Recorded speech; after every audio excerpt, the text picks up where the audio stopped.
The bread that was shared. On a forgotten corner of the city, where footsteps pass quickly and almost no one stops to look down, there lived a man named Samuel. He had no home. He had no close family. He had no possessions, except an old blanket, a metal cup, and a worn backpack. He slept under a concrete bridge where the wind slipped in at night like a cold and relentless visitor. But Samuel still carried something that many with solid roofs and full bank accounts had long ago lost. He carried a tender heart. He had not always been homeless. There was a time when he worked in a repair shop. There was a time when he laughed with friends. There was a time when he had a modest home and simple dreams. But life sometimes shifts without warning, and illness took his job. Debt took his house.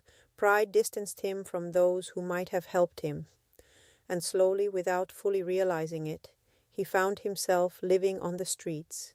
Yet he never allowed bitterness to take root in his soul. Every morning he sat in the same corner. He did not shout. He did not demand. He simply watched the world go by.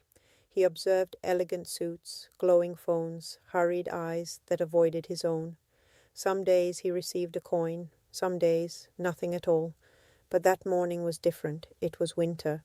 The cold bit into his skin. His fingers were numb. And inside his backpack he carried the only food he had for the day, a small round loaf of bread that a bakery had given him the night before.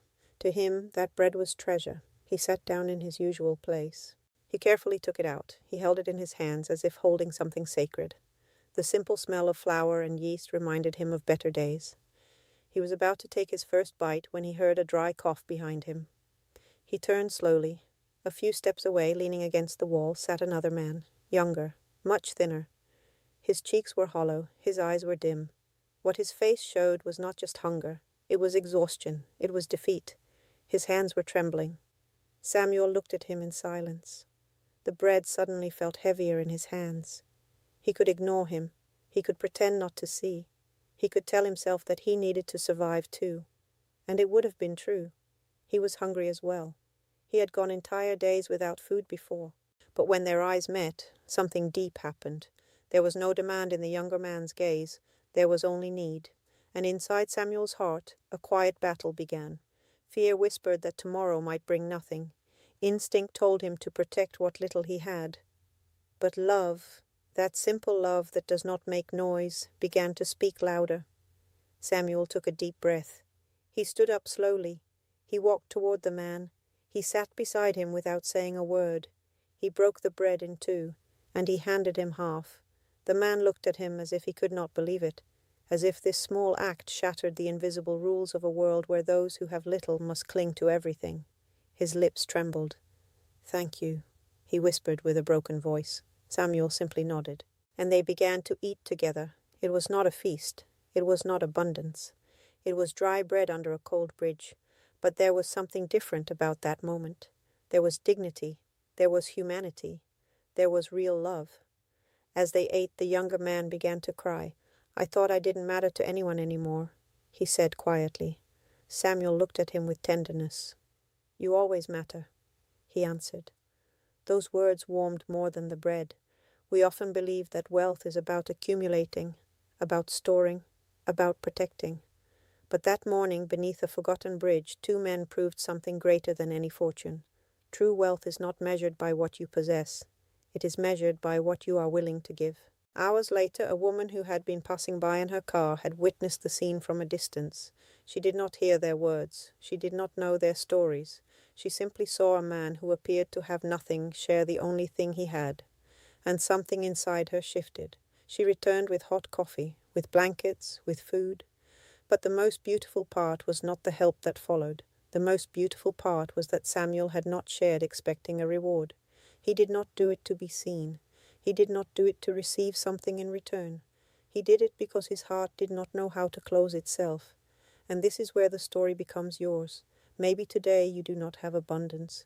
Maybe you are walking through a difficult season. Maybe you feel as though you barely have enough strength for yourself. But there is always something you can share. A word of encouragement, a sincere smile, a warm embrace, a quiet prayer, a small act of kindness.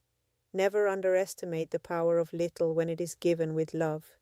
There are people with large houses and empty hearts. And there are people without a roof but with luminous souls. Wealth is not a number. Wealth is an attitude of the heart.